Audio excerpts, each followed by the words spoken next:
Baik, trigger warning terlebih dahulu, seluruh hal yang saya sampaikan pada perdebatan kali ini hanya untuk kepentingan perdebatan saja, bukan merupakan sudut pandang saya sebagai individu. Perdebatan akan saya mulai dalam 3, 2, 1.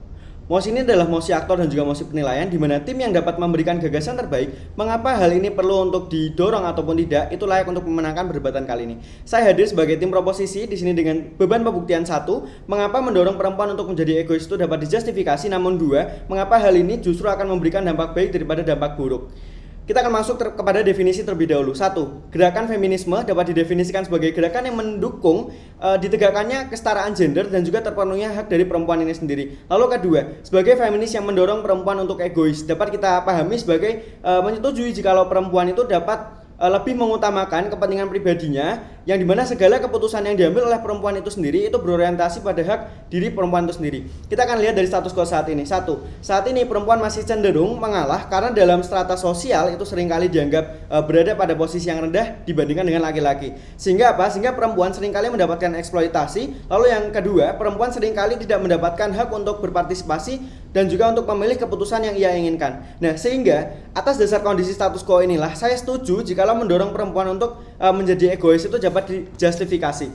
Baik, pendirian saya di sini sebagai tim pro, yakni adalah saya setuju jikalau perempuan ini perlu didorong untuk menjadi egois. Namun 2, saya tidak setuju jikalau perempuan itu harus mengalah dan juga dieksploitasi sebagai individu di sini. Sehingga tujuan saya dari perdebatan ini adalah untuk membuktikan bahwa sebagai bagian dari gerakan feminis mendorong perempuan untuk menjadi egois itu dapat dijustifikasi.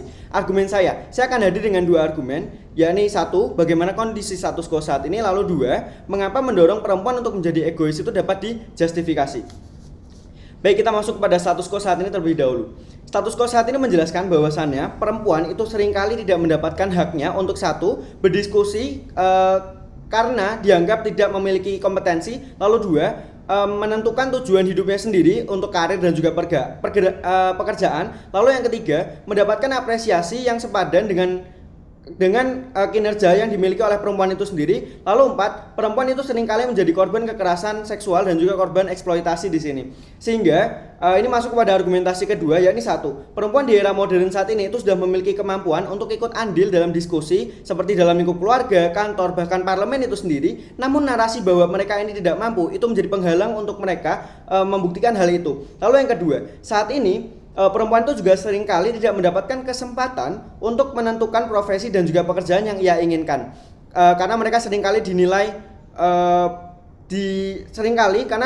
karena dinilai pekerjaan itu adalah pekerjaan laki-laki, contohnya seperti 1, direktur kantor. Lalu yang kedua seperti contohnya jabatan tertinggi, yaitu jabatan presiden di negara kita. Padahal secara kemampuan sebenarnya mereka itu dapat memenuhi standarisasi tersebut. Baik, lalu poin ketiga, dalam dunia pekerjaan apresiasi atas kinerja yang diberikan oleh bos atau oleh pihak atasan kepada perempuan itu seringkali berbeda dengan apresiasi atasan kepada kinerja laki-laki. Mengapa? 1, kita dapat lihat terlebih dahulu dari gaji yang diberikan kepada laki-laki itu cenderung lebih tinggi apabila kita bandingkan dengan gaji yang diberikan kepada perempuan itu sendiri. Sehingga jauh sekali perbandingan gaji antara perempuan dan laki-laki di sini. Lalu yang kedua, kenaikan pangkat dari laki-laki itu justru lebih mudah daripada perempuan. Ini menjadi bukti bahwasannya ada eksploitasi dalam pekerjaan di sini, dunia pekerjaan di sini, bahwasannya perempuan tidak mendapatkan hak sama dengan laki-laki. Lalu pada poin keempat, banyak sekali kasus kekerasan seksual, eksploitasi itu saat ini itu justru menimpa perempuan. Nah, dan di sini perempuan itu sebagai korban atas perilaku tidak manusiawi ini. Sehingga dalam dunia pekerjaan perempuan itu seringkali dipaksa untuk menggunakan seksual kapital mereka yang dimiliki untuk bisa mendapatkan pekerjaan mereka.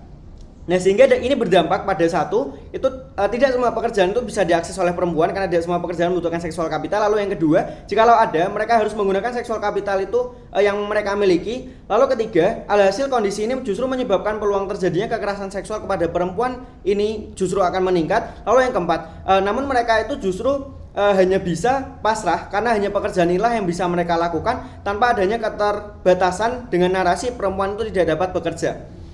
Masuk kepada kekhawatiran yang mungkin akan dibawakan oleh tim kontra di sini. Mungkin tim kontra di sini akan datang dengan satu. Saat ini juga sudah banyak sekali pekerja perempuan yang menjadi atasan. Lalu yang kedua, mungkin mereka akan membawakan bahwasannya perempuan saat ini sudah banyak yang berpendidikan tinggi. Lalu yang ketiga, mungkin mereka juga akan membawakan segala argumentasi tadi. Menurut mereka itu tidak dapat menjadi alasan mengapa perempuan itu diperkenankan atau boleh untuk bersikap egois untuk mencapai kesejahteraan atau mencapai hak-hak mereka yang sesuai dengan visi dan juga tujuan dari adanya gerakan feminisme ini sendiri.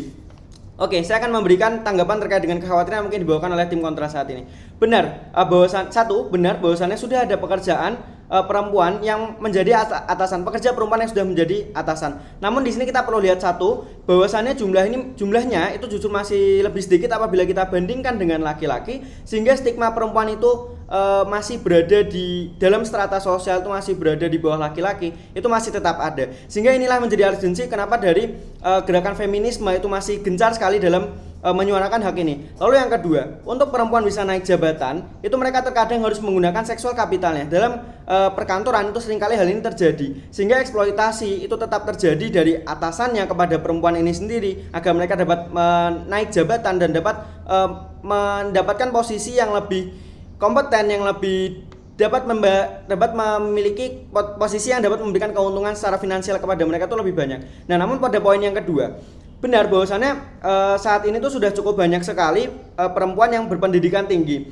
Nah, namun akses untuk mereka mendapatkan pekerjaan ini tadi itu masih belum sesuai dengan yang mereka inginkan. Banyak sekali pekerjaan yang hanya diberikan kepada mereka itu hanyalah pekerjaan yang memang harus menggunakan seksual kapital mereka, seperti apabila kita lihat di kafe-kafe, mungkin mereka sebagai pelayan pada sana agar nantinya pengunjung itu tertarik sehingga mau kembali lagi ke kafe tersebut. Nah, namun mereka tidak bisa mencapai posisi-posisi seperti yang tadi saya sebutkan, seperti di direktur tertinggi, direktur besar, lalu juga mungkin menjadi presiden ini tadi. Nah, hal-hal inilah yang menjadi alasan mengapa perempuan ini juga perlu egois. Lalu pada poin yang ketiga, justru dengan adanya seluruh permasalahan yang terjadi saat inilah yang menjadi alasan mengapa gerakan feminisme itu masih eksis dan memiliki interest untuk terus menyuarakan dan juga terus menegakkan hak dari perempuan ini sendiri. Dan mengapa perempuan itu harus bersikap egois agar dapat memperoleh haknya, yaitu tadi satu, berpartisipasi dalam diskusi pengambilan keputusan. Lalu yang kedua, dapat menentukan tujuan hidupnya.